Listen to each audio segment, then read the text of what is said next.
just the way it should be. Rabbi, we have the green light. Green light. Go ahead. You're on the air. All right. Oh, live listening to you. Go for it.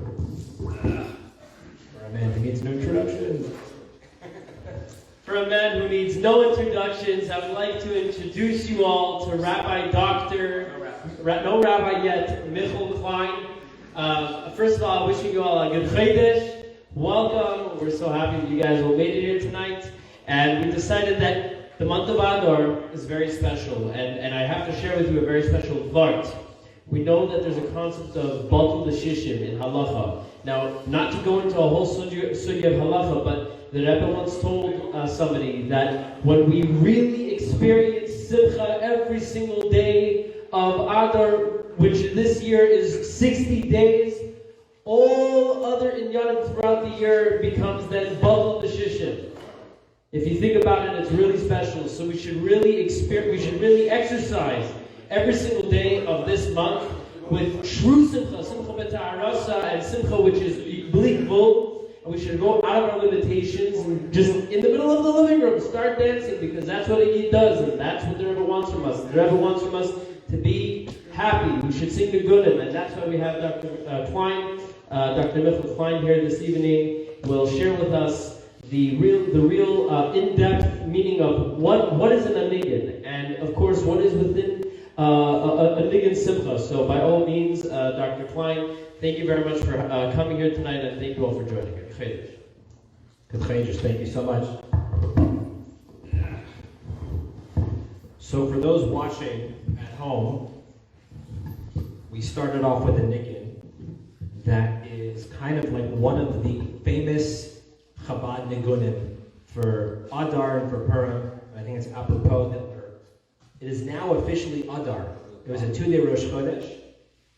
Today was the last day of Shvat. Today is the first day of Adar Rishon. It's day number 1 of the first month.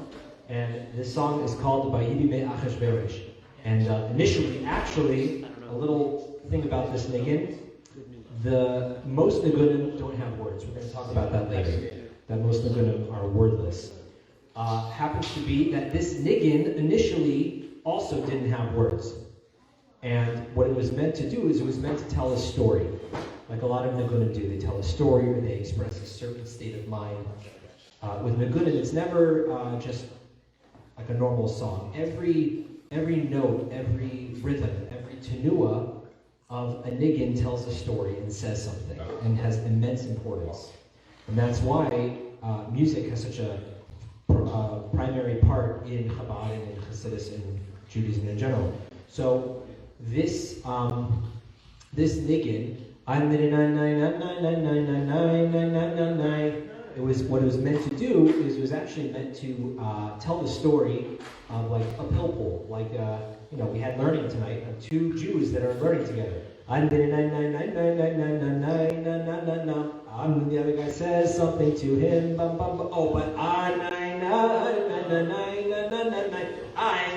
they're going back and forth, and then they're like, now it's smooth.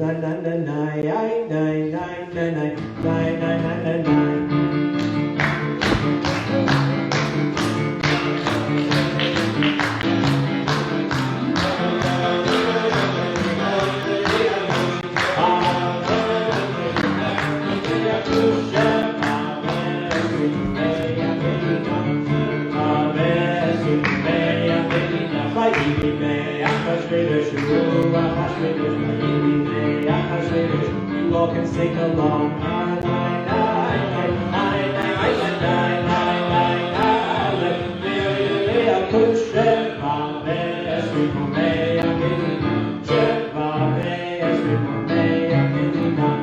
Amazing. So, there's a story that's told about there was a Jew and he had a son that Rahman al-Islam, we should never know, but he was deathly ill. The doctors, they don't really give a good prognosis. The doctors say that unfortunately it doesn't look very good. It doesn't look like the boy has a lot longer to live. But this chassid, for him, he doesn't just go based off of the doctor's prognosis. He's a chassid of a Rebbe. So he says, I have to go to my Rebbe, I have to go and I have to get a bracha from the Rebbe, and the Rebbe's going to give me a bracha, and my son's going to get better. That's it. Simple faith. So he goes, he travels, it's a very long way. To go itself was with self-sacrifice, with Mesiras Nefesh. Why? Because for all he knows, the doctor basically gave the prognosis, a very short amount of time, he could go, and by the time, God forbid, he gets to the Rebbe, unfortunately, the unthinkable could happen. But he decides to go, that this is his only hope. He goes and he goes to his Rebbe. And it happens to be, it's a very, very auspicious time. What time is it? It's the very end of all of the holidays in Tishrei. You know, in Tishrei we have Rosh Hashanah, then we have the Seres Tshuva, we have Yom Kippur, followed by Gatz Nomen, then we have Sukkot, and then we have all the days of Sukkot, and we have Hoshana Rabbah, and then we have Shmini Atzeres, and then Simchas Torah. And it happens to be he's going to go, not just to go Stam and come back, he's leaving, he's going to get there on Erev Shmini Atzeres. He's going to get there, and he's going to have to stay there for a 2-day yontif. And then do the travel to come back. So he obviously goes with a heavy mind, but with a clear heart that his Rebbe is going to give him the bracha. He goes, he gets to his Rebbe, and he prepares himself to ask the Rebbe for a bracha for his son. He goes in, he asks the Rebbe, please Rebbe, he gives the Rebbe the kvittel, the letter, and he says, please Rebbe, mention me that my son should get better, he's deathly ill, and the doctors give this prognosis, and it's really not looking good. And the Rebbe, he puts his hands to his head, and he's thinking, he's davening, he's in deep devekis, and it looks like he's really, really davening to the Eibishter.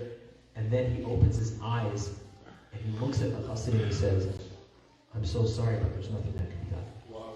Yeah. So this guy went there thinking, oh, my Rebbe's going to give me a bracha. My son's going to be great. He left his family, he left his son, and now literally it all came crashing down. The one hope he had was that the Rebbe was going to give a bracha, his son would get better. So he's completely and utterly heartbroken. And also, now he's stuck there for Shmini Atzeres and Simchas Torah, which is like the last thing he wants to be doing is sitting in a shul. The last thing he wants to be doing is sitting in a shul for Hakafis. So he drags his feet into the shul, and he finds the smallest little bench he can, far away from everybody. In the corner of the shul, everyone's bringing out the mashka, the herring, the pickles, all the good stuff. They didn't have bamba back then, but maybe they had something like that, olives, and they're all getting ready, they're all like singing, they're dancing, and this guy, he's mamish broken, heartbroken, he can't even cry. He's sitting there, and what happens? Everyone starts, and in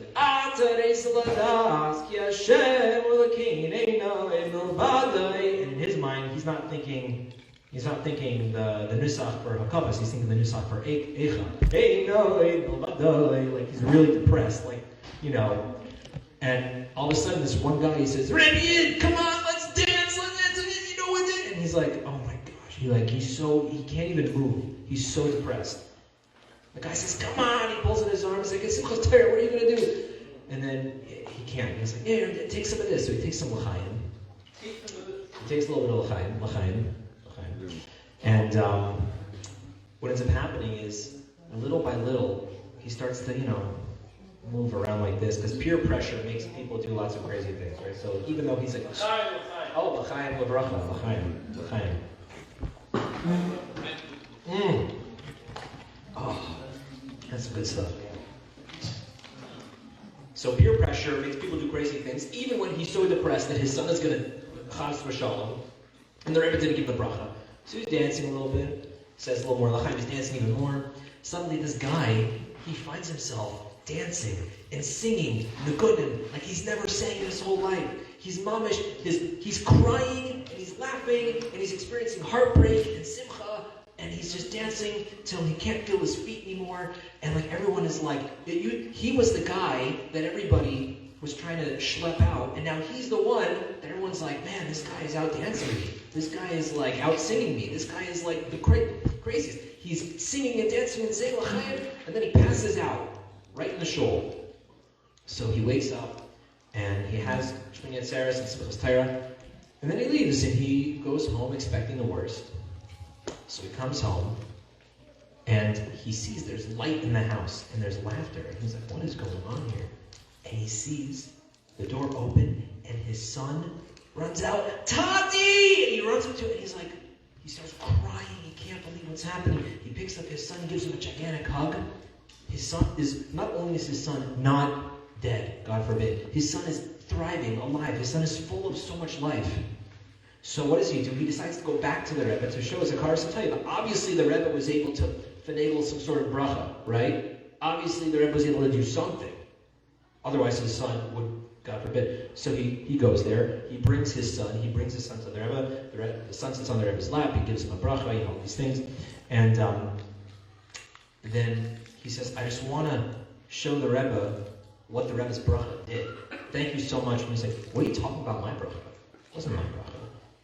I saw in Shemayim when I was davening that there was a gezerah that I could not undo. I could not break through the gezerah. But on that Simchas Torah, when you, against all odds, sang these Nigunim and danced and sang with such simcha, you broke through what I could not even break through.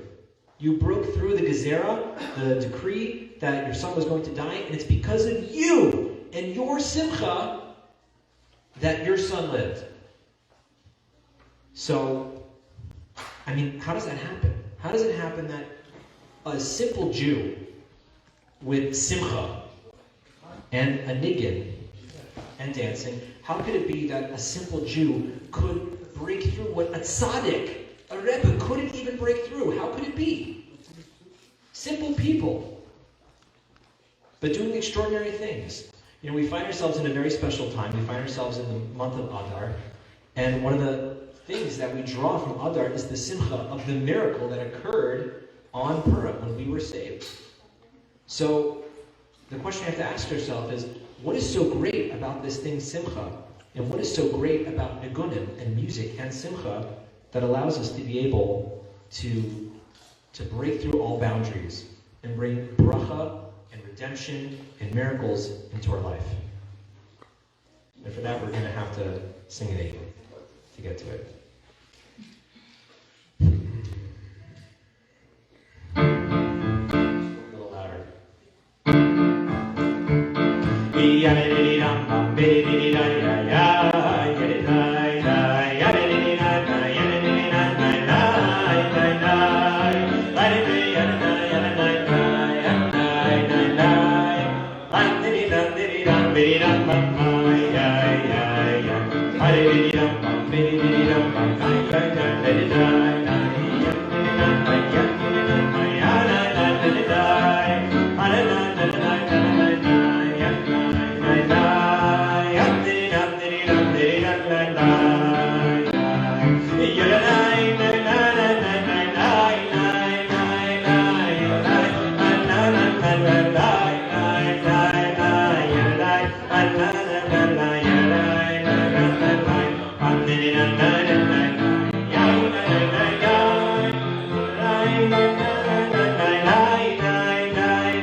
Amazing. All right. Awesome.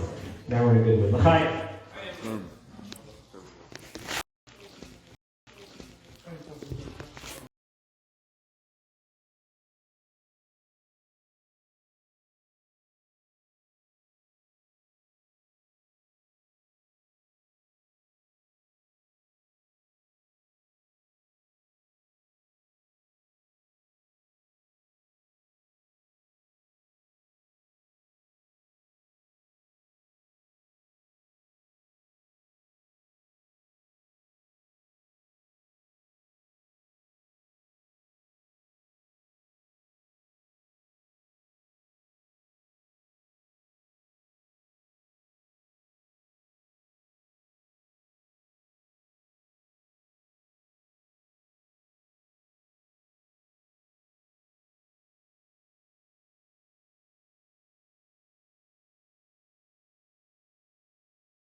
tzaddik, the Kalav Hasidim.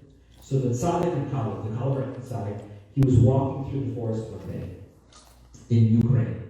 And he hears the shepherd singing a song about a girl named Rose. And he's saying, Rose, Rose. Basically saying, like, I miss you, and the forest is so big.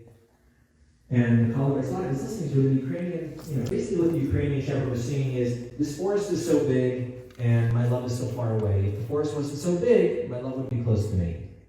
Okay, it's nice, but what did the Kalav tzaddik do? He heard it, and he perceived in it the nitzitz eloki. He perceived the godly spark. And what he did is he took the words and he replaced forest with gullus, and he replaced rose with shekhinah. And what he got was this. I don't remember the song. I could fudge the song out. I don't really know the song. Fudge, okay. Okay, so gullus, gullus, vigrois, pistu, shekhinah, kedosha, givai, pistu, ben gullus, or the Shekhinah, I mean, it's something like that. It sounds very Jewish, right? So, Gullus, Gullus, be grace bistu. I mean, replace Gullus with forest. Gullus, Gullus, be grace bistu. Gullus, how big are you? Shekhinah Kedosha, be vite bistu. Holy Shekhinah, which is Hashem's presence. Holy Shekhinah, how far away are you? When their Gullus will clear Gavar, when the Gullus becomes small, or the Shekhinah name their Gavar, the Shekhinah will be closer to me. And what happened when he did this song? What did the Kalav tzaddik say? He said, I have purified the Nigun and returned it to its holy source. In Chabad itself we see this. In Chabad, what do we see? We see that the Alter Rebbe did this with Napoleon's March. The Alter Rebbe opposed Napoleon. Why? Just a little history lesson. We had Napoleon versus the Tsar. Now, life under Napoleon would have been pretty good for the Jews. Physically, spiritually, it would have been a disaster. It's the exact opposite under the Tsar. Under the Tsar, physically, it would have been a disaster. We would have been oppressed. We would have been pushed into a ghetto, right? But spiritually, it wouldn't be that bad because you would know that a Jew would know I'm a Jew. Under Napoleon stood for the ideals of the French Revolution, and under that there's equality and everything, and casting off the shackles of an oppressive monarchy. That was the whole point of the French Revolution, and that's what Napoleon stood for. So the Alter Rebbe, he opposed Napoleon, even though life physically would have been good under the Jews. Why? Because he knew that the soul of the Jew would be lost, because they would cast off the monarchy, and so he opposed Napoleon. So then answer me this, why is it on Yom Kippur, in a lot of Chabad houses and a lot of Chabad shuls, after Ne'ilah, the holiest moment of the whole year, we sing Napoleon's March?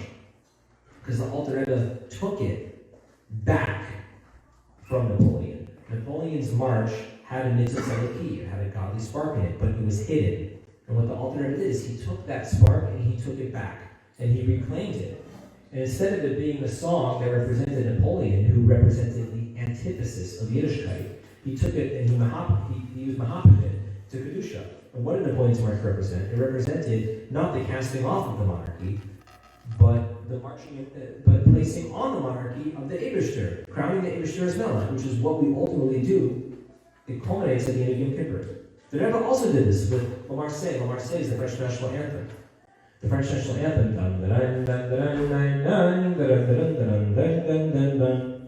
I mean, before I came to Chabad, I kind of somewhat knew that it was like the French national anthem. I knew it more famously as being part of Love Is All You Need from the Beatles. That's what I really knew it for.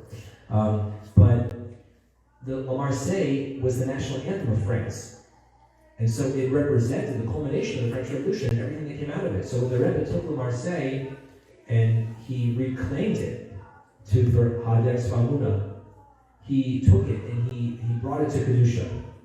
And so what we see is that what the Rebbe did, what the Alter Rebbe did by taking these two melodies and turning them into Nigun, is that they were able to take it and not just turn it into holiness, but turn it into like superpowered holiness, because it was not on the side of holiness. So when it came over, it like switched the mechanism and made it that it wasn't just kind of holy, it was like super duper holy. So let's sing these songs. Let's sing these Nigunim, not songs, Nigunim of Napoleon's March.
So, in my time, when I was getting my PhD, I had the very great exclusive, great opportunity to actually research and analyze some Nigunim.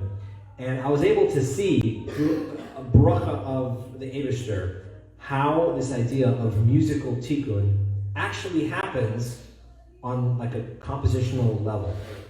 Meaning that a nigun that we know, a nigun, actually Rabbi Levin loves this nigun. I chose it because I know Rabbi Levin loves this nigun. He asks me to sing it a lot.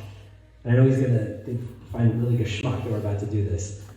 In my dissertation, I took a pretty well-known nigun that there's a story behind it. The story goes as follows.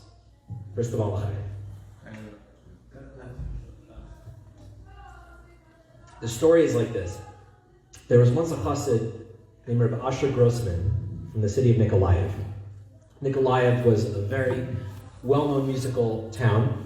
And Asher Grossman, he went to a wedding in Kiev, and he heard this waltz in Kiev, and he automatically perceived that it had the potential to become a nigun. So he brought it to his friend, Reb Aaron Haritonov.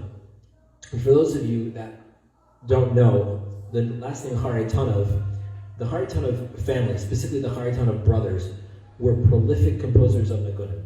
They were from Nikolaev, and a lot of the Nigunim that we sing, the Nigun Achana, the Beinani, the Maimer Nigun, a lot of other Nigunim, these Nigunim are written by the Haritonov brothers. And Aaron Haritonov was the most prolific of them all. of the three brothers, and he actually went. He studied music at a university. Believe it or not, he studied music. I don't remember where the university was, but either way. So, L'chaim.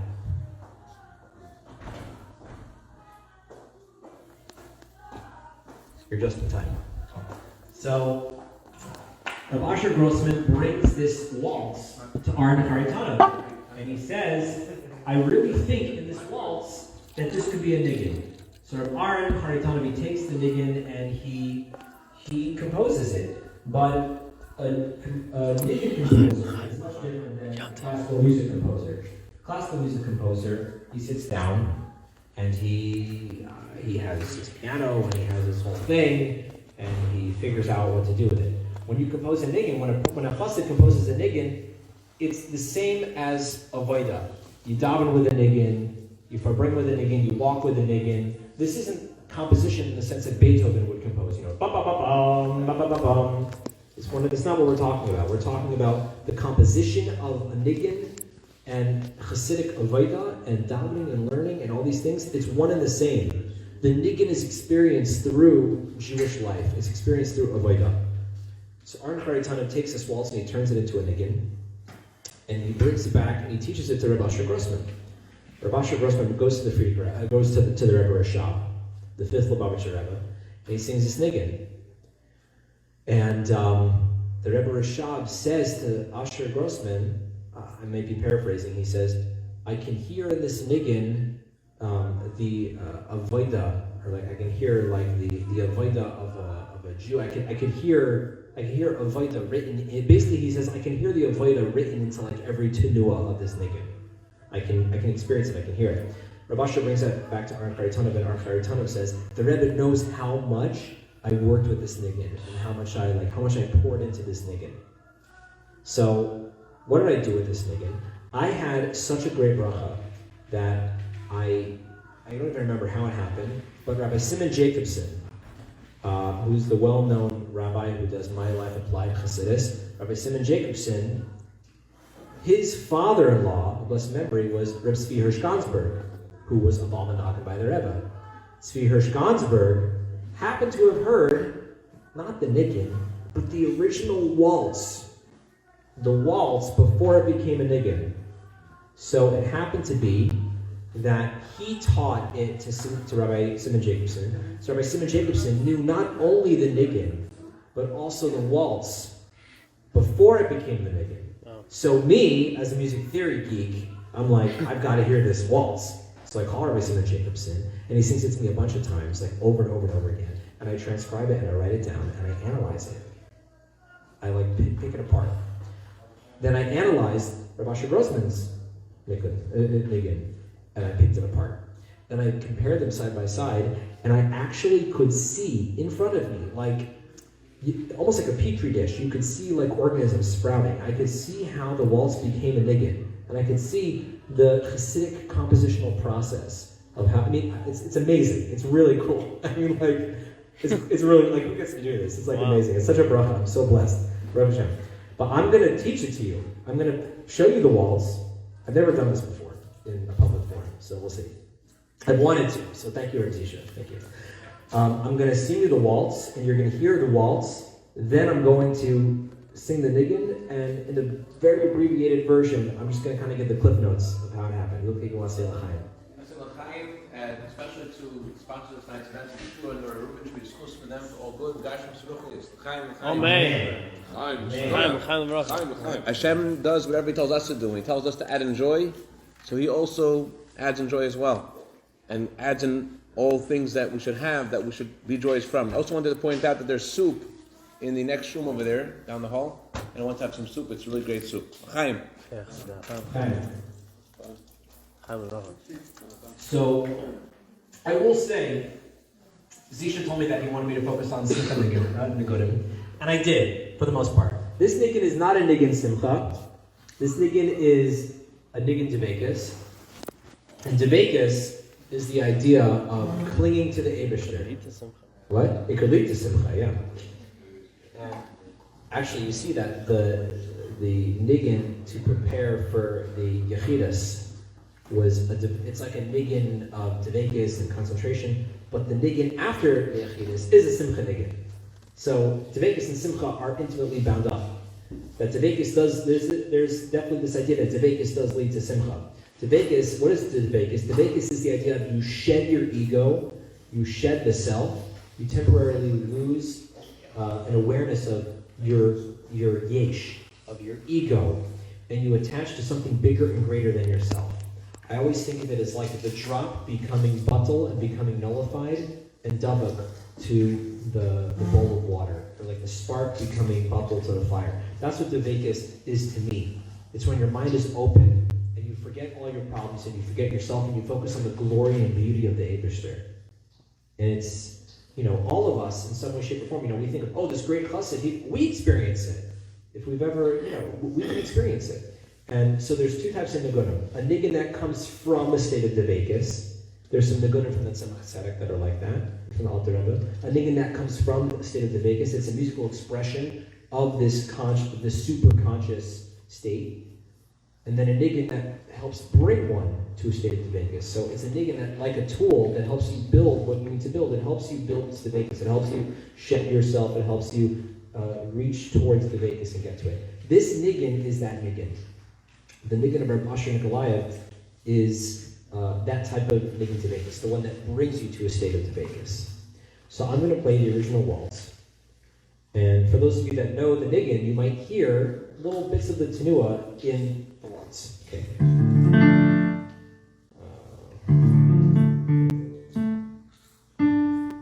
I have to remember it.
You could probably hear little tiny hints of it in the waltz.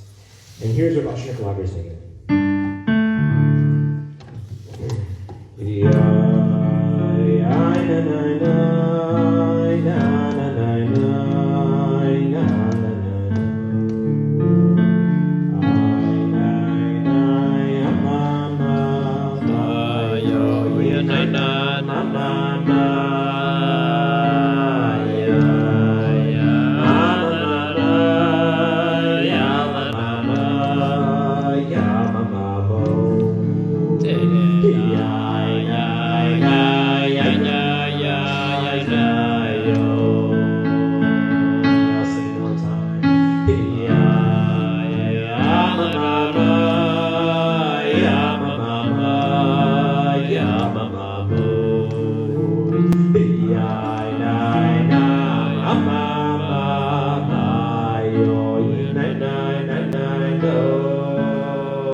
Phone's at 5%. What's this do? I don't know. Where's your Hatzalah pack? No, it's okay. 5%'s okay. 5% lasts a little bit. Well, Mashka.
So, just one little thing that you could hear, even for those that haven't heard the Nigun before.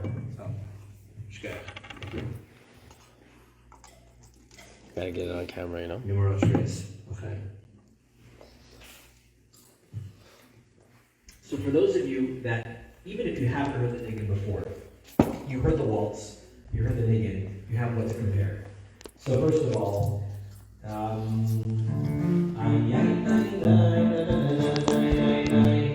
that's the beginning of the waltz.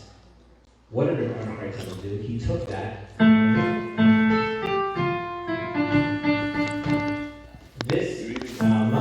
That jump is something we call an octave, which means like octopus or octagon is 8. 1, 2, 3, 4, 5, 6, 7, 8.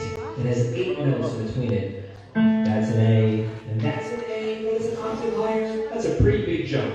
That's a very big jump. Now, what the Friedrich says in the Likutei Devarim is he says that in Hasidic music, the height of a note, the height of a pitch, signifies spiritual height. What is spiritual height? Spiritual height means heightened spiritual awareness, heightened spiritual feeling. When you're at a Farbrengen, it's like the 4th hour of the Farbrengen, and you've had L'chaim, and you're singing a Nigun, and the guy is like just bearing his soul, you've heard stories, and it's just when you feel like you're in another world, you're like in another place. The 4th hour of the Farbrengen, the 5th hour of the Farbrengen, the 6th hour of the Farbrengen, you're not in this world. That's spiritual height. So the higher you go, the more higher you are. You're davening, you're Shemona Esrei. You happen to be in a good mood, so you had a good davening. You ate the before davening, so you're in a good mood. You're still, the sugar high hasn't worn off. Right, we're done.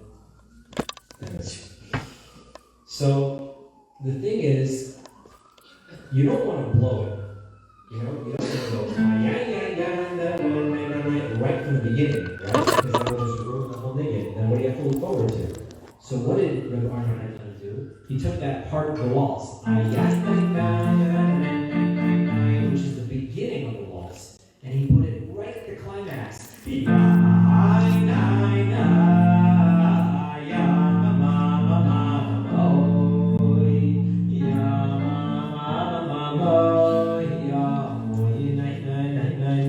And he spiced it up with all the good Hasidic flavors. You know, it's like you can have a piece of flesh, a steak, but a steak isn't good. If you take steak and you throw it on the grill, I mean, it'll taste okay, but you want the salt, you want the pepper, you want the garlic, you want a little bit of the par Worcestershire sauce with that fish. You know, you want like all of the zachins to make the steak really geschmack. So with a Nigun, how do we flavor it? With a little kvetch here, a little cracks there, a zexantol, like I think like you wouldn't, if I were to write that down and notate it, I would be kind of like, it would be a little like nebbishy to like write like every tiny little note and like, is it this, is it that? It's part of the nusach, it's like the ornaments, it's the spice of the Nigun, right? So he does which is very parv and very sterile, right? It's very sterile. It's like not at all Hasidic.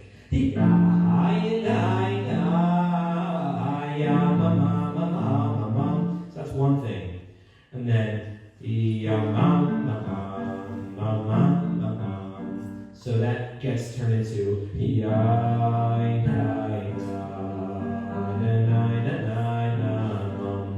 and that depth, you know, there's different flavors in music. Different scales, different modes. We have this one. It's like a D minor. It's like a general, you know, nice Jewish scale that you have. Which is very hopeful. It's a very hopeful feeling, but then it's very bitter. It's very like, what am I doing with my life? Taka, Ramosha, what am I doing with my life? Seriously, I'm asking you.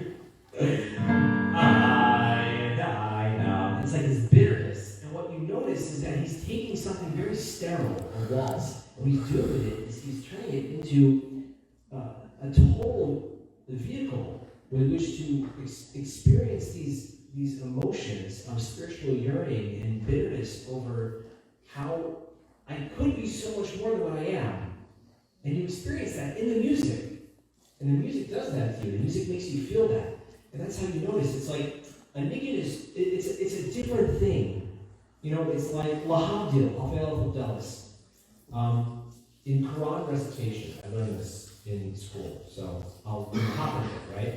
In Quran recitation, I'm not a tzaddik, I'll be a hop in it. In Quran recitation, if you speak to a Muslim, they don't consider Quranic recitation music. Like, do we consider trope music? No, you say the Torah that way, right? Havnu. Lahavdil, hafel v'delis. I would say the same thing about a nigun. A nigun is not really music. It's not. Because music, you music you dance to. It's like, this is beyond music. It's beyond music, I think. A nigun is so much more than that. Because a nigun, it's a storytelling. It's a language. It's a lot more than that. So, that we can see how the process of musical tikkun it translates this idea of the waltz into a nigun. So I want to finish off with a nigun from our Rebbe, unser Rebbe, and this nigun has a, somehow if I say unser Rebbe, I feel like more Hasidic because it's Yiddish, right? So I'm like, unser Rebbe, our Rebbe. So, Chaim? I'm the Rebbe. So, the nigun also got our time. It's one of my favorite nigunim. In Chabad, one of my favorite nigunim of the Rebbe, that the Rebbe taught, Azbech Hartani totally tells an amazing story. What's the story that Azbech Hartani tells? The Rebbe says it. He says it's the story of the Tzaddik and the Baal Tshuva. So, the Tzaddik never did Nevera. Tzaddik never sinned. The Tzaddik, his avodah is perfect, it's smooth, it's glad. He doesn't have taivas. He doesn't have to, he struggles, but not in the way that we struggle. You know, he struggles like a tzaddik struggles, like, whatever that means. He deals with spiritual things. He doesn't have to deal with the physical. He's not connected to the physical. He's not drawn to the physical. It is very straightforward. There are no problems. I don't have to deal with any issues like taivas or hazeh. I don't have to deal with anything because I'm a tzaddik, right? That's basically what a tzaddik is like. The Baal Tshuva, what's the Baal Tshuva? He's like the exact opposite. The Baal Tshuva, he's constantly going up and down. He's like, he's like a roller coaster. God bless him, Michael. And what you notice is, what's interesting about this is, the Rebbe's nigunim, I'm pretty sure almost all of the Rebbe's nigunim